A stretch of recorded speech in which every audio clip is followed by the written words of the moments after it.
بسم اللہ الرحمن الرحیم۔ السلام علیکم۔ امید ہے کہ آپ سب دوست خیریت سے ہوں گے۔ اللہ پاک آپ سب کو اسی طرح خوش و خرم رکھے۔ آج کی ویڈیو میں ہم غسل کا طریقہ اور اس کے فرض بتائیں گے۔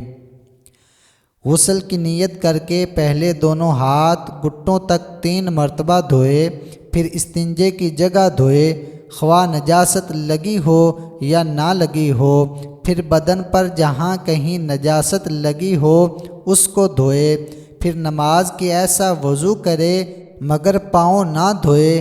ہاں اگر چوکی یا تختے یا پتھر پر نہائے تو پاؤں بھی دھو لے، پھر بدن پر تیل کی طرح پانی چپڑ لے، پھر 3 مرتبہ داہنے موڈھے پر پانی بہائے، پھر بائیں موڈھے پر 3 بار پانی بہائے اور سر پر اور تمام بدن پر 3 بار، پھر نہانے کی جگہ سے الگ ہو جائے۔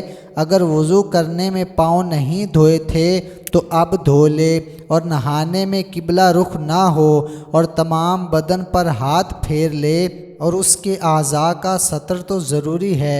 اگر اتنا بھی ممکن نہ ہو تو تیمم کرے اور نہانے میں کسی قسم کا کلام نہ کرے، نہ کوئی دعا پڑھے۔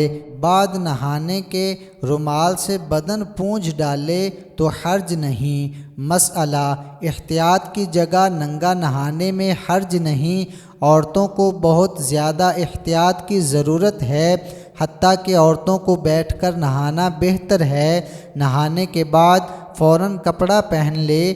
وضو میں جو باتیں سنت اور مستحب ہیں وہی غسل میں بھی ہیں، سوائے اس کے کہ ننگا نہاتا ہو تو قبلہ کو منہ نہ کرے، اور تہہ بند باندھے تو حرج نہیں۔ یہ طریقہ جو غسل کا بیان ہوا اس میں 3 باتیں فرض ہیں جن کے بغیر غسل نہ ہوگا اور ناپاکی نہ اترے گی، اور باقی سنت و مستحب ہیں، ان میں سے کسی بات کو چھوڑنا نہ چاہیے۔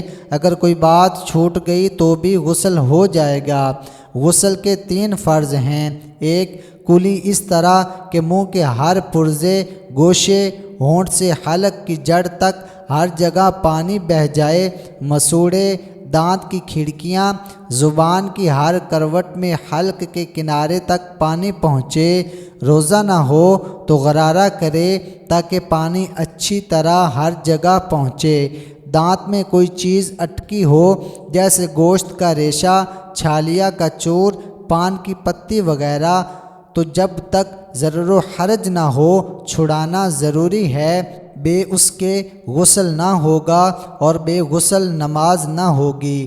2. ناک میں پانی ڈالنا، یعنی دونوں نتنوں میں جہاں نرم جگہ ہے وہاں تک دھلنا کہ پانی کو سونگھ کر اوپر چڑھ جائے، تاکہ بال برابر جگہ بھی دھلنے سے نہ رہ جائے، نہیں تو غسل نہ ہوگا۔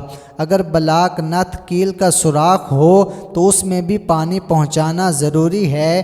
ناک کے اندر رینٹھ ٹکنی سوکھ گئی تو اس کا چھڑانا بھی فرض ہے، اور ناک کے بال کا دھونا بھی فرض ہے۔ پورے بدن پر پانی بہہ جانا اس طرح کہ پاؤں کے تلوے تک جسم کے ہر پرزے، ہر رونگٹے پر پانی ہے، اس لیے کہ اگر ایک بال کی نوک بھی دھلنے سے رہ گئی تو غسل نہ ہوگا۔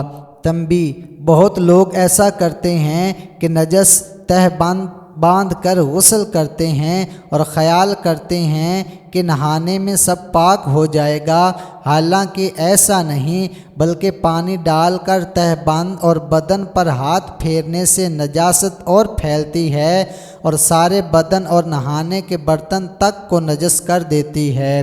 اس لیے ہمیشہ نہانے میں بہت خیال سے پہلے بدن سے اور اس کپڑے سے جس کو پہن کر نہاتے ہیں نجاست دور کر لیں، تب غسل کریں، ورنہ غسل تو کیا ہوگا، اس تر ہاتھ سے جن چیزوں کو چھوئیں گے سب نجس ہو جائیں گی۔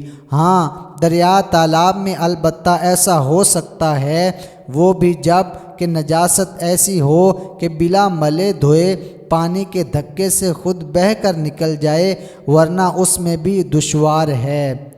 دعا ہے کہ خالق کائنات میرا سنانا اور آپ کا سننا اپنی بارگاہ میں قبول فرمائے۔